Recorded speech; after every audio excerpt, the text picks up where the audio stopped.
A shocking development has unfolded in the world of media and entertainment, with a group of organizations demanding answers from Disney's top brass. This story is a real eye-opener, and it's about to get even more intriguing. Disney shareholders take a stand, unveiling the Kimmel suspension mystery.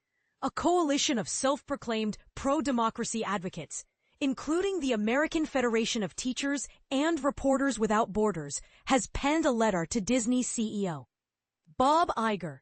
Their mission? To shed light on the controversial suspension of late-night host Jimmy Kimmel, allegedly influenced by the Trump administration. The letter, a powerful tool for shareholders, demands access to Disney's internal documents and communications related to Kimmel's week-long absence.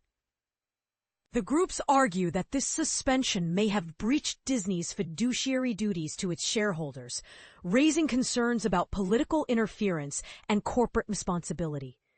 There's a strong case to be made that Disney's leadership prioritized political considerations over the best interests of the company and its shareholders, the letter asserts. The organizations are prepared to take legal action if evidence of misconduct is uncovered. Disney has yet to respond to these allegations, but the letter, dated September 24th, highlights the potential wrongdoing surrounding Kimmel's suspension. The sudden disruption and subsequent return of a popular late-night show have sparked debates about corporate ethics and government influence. But here's where it gets controversial. The groups claim that Disney's stock took a hit following the Kimmel incident, dropping by 3.3% in a week. They argue that this decline is a direct result of the suspension and its aftermath.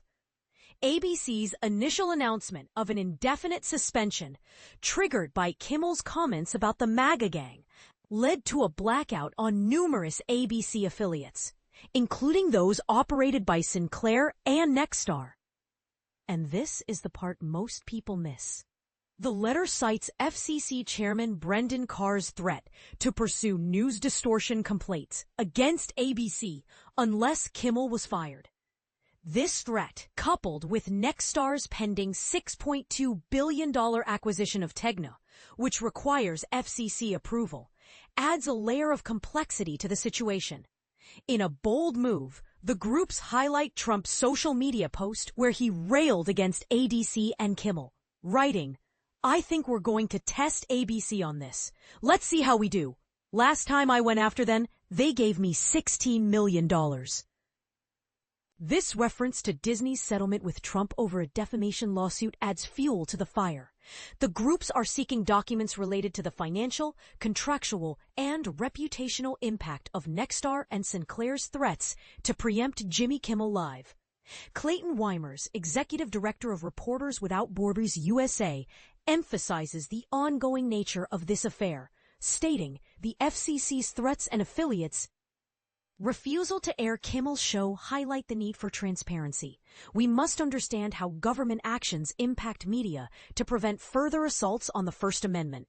Randy Weingarten, president of the American Federation of Teachers, adds, Disney shareholders deserve transparency.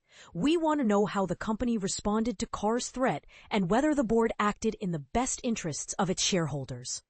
The letter, signed by prominent lawyers, highlights the fallout from suspending Jimmy Kimmel Live.